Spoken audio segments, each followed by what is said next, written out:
Hello, and welcome to another episode on White Davy Construction and Farm.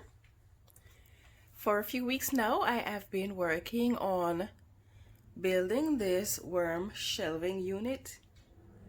And so, with the exception of the 1/4-inch hardware claw that I'm going to be putting all around it to help prevent rodents and stuff like that from getting in, this is now complete. Just giving you a tour. This is the back of it, and this piece here where you can see the trays through, that's the side. And let's take you around the front.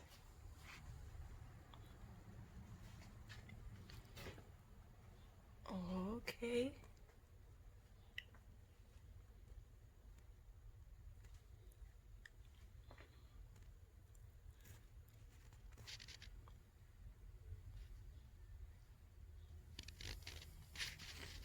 The light in the background is making it a bit dull.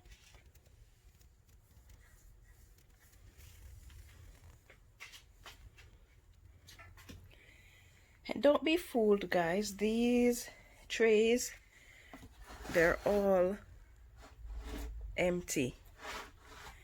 I just have them on the shelf there for show,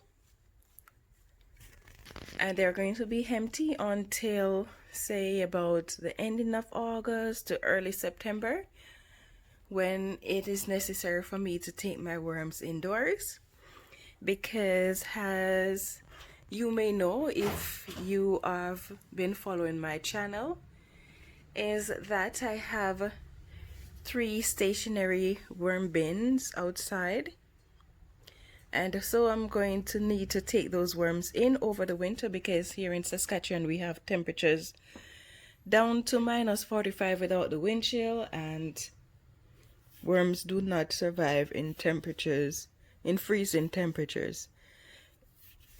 And so I need to take them up and put them indoors, which is why I create this shelving.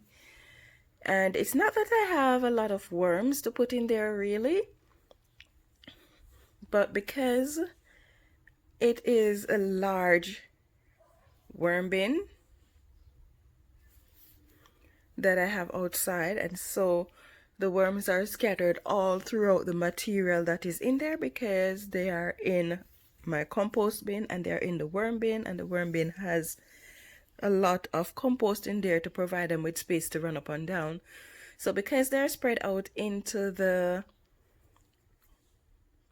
bin, and so it's not going to be easy to just go in and take out the worms and leave the material behind, because by doing so I'll be leaving some worms behind, I'll be leaving some eggs behind and stuff like that. So I'm going to need all this space in order to take up the worms and the material that they're in. So that is the reason why I need this big shelving. Now, the way this shelving is designed is so that it maximizes the amount of space and the amount of trays that I can get on here. So I built it where between the 2 posts I have only 1 inch of clearance on the side of the tray, and almost 1 inch of clearance from the top of the tray to the bottom of the shelf, because I didn't want to have a lot of wasted space, because I made that mistake when I was building the first shelving unit. Well, it wasn't a mistake, except that prior to deciding what worm bin I'm going to be using, I designed well, I shouldn't say prior to deciding what size bin I'm going to be using. I knew the size bin that I wanted to be using for my worm bin, but then I could not find that size bin commercially, and so the shelves were built with a particular size in mind. But then because I couldn't find it, I ended up making my own worm bin, and I'm going to be showing you what it looks like here. So it is mesh on all 4 sides,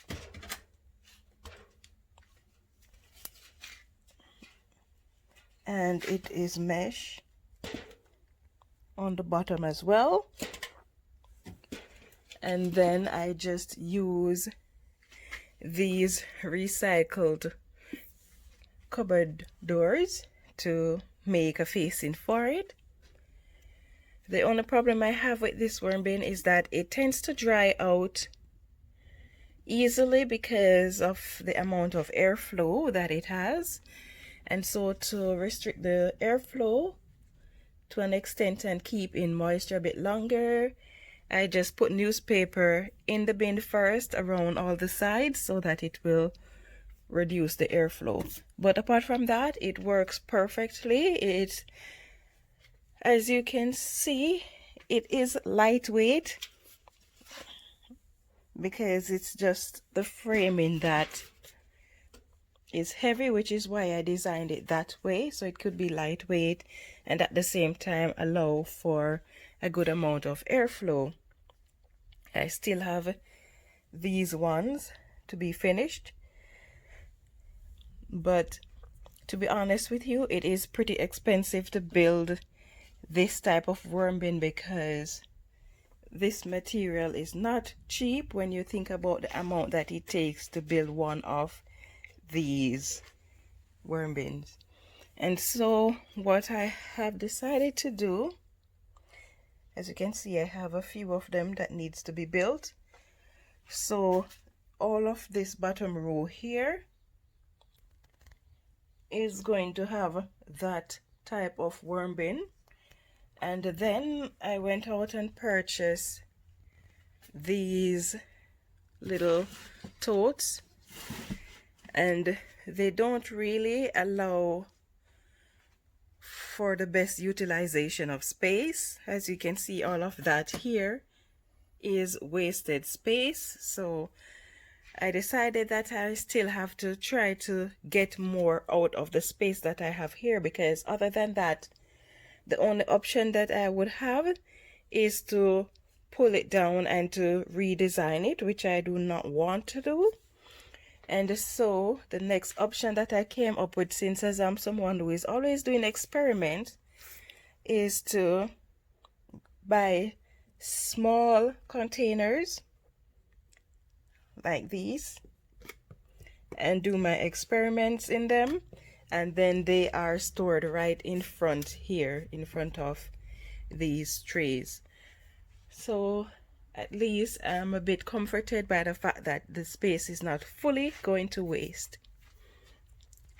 Now I am going to take you outside to show you the worm bins that I have and why all 40 units are needed, because this shelves can hold 40 of these trays.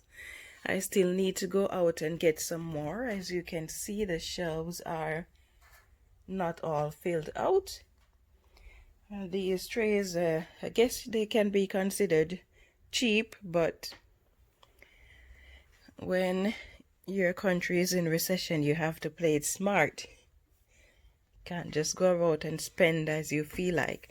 Anyway, so let's go outside now and take a look at that worm bin. So I have this worm bin with all this material. So it's not that there's a lot of worms in there, but all of that material needs to go somewhere, and the worms are in it and they're scattered out in it. In addition to that, I have this compost bin that I added worms to, which means that all of that material with the worms spread out in it, I'm going to have to find somewhere to put them. And then up here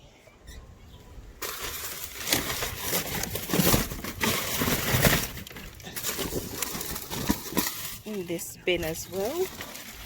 And I have the long stretch because this is 7 feet by 3 feet. So I have all of this material that I need to have enough trays to accommodate the material. So it's not that I have a lot of worms, but just to make sure, because what the idea is, the more space that the worms have, then the more they are going to spread out. And for example, look at this. I don't know if you saw that worm here just now, right there. In one of my previous videos I had it, and that's 2 of them there. In one of my previous videos I had it compost in here because I did not have space, and you can see that, right? Let's see, they're trying to hide. Right, so they have spread out in the short space of time. I think it is about 2 weeks. They're even laying eggs already. There you can see 2 eggs in there. So it's about 2 weeks ago that I put the material in here, and all of my worms were occupying this section here that has the finished compost that I'm feeding them.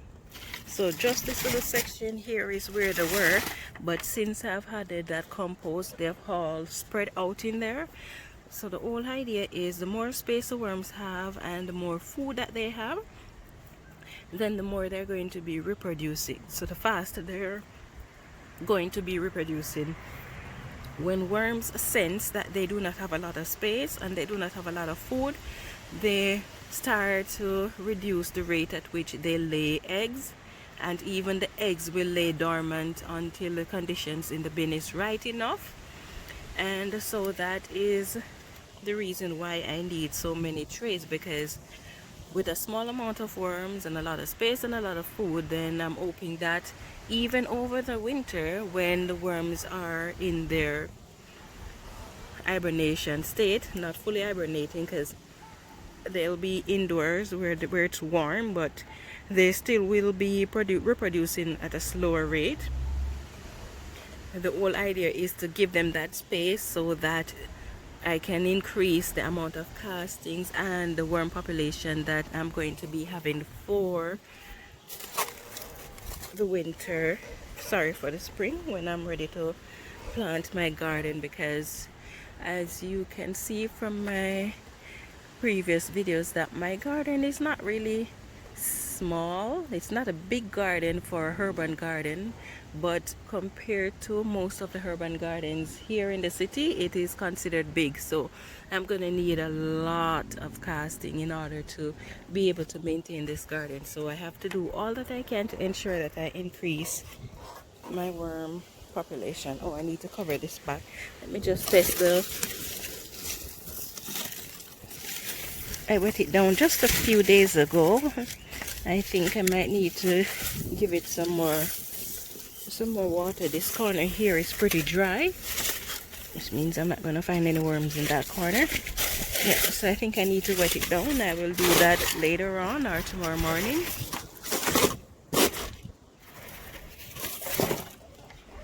Okay,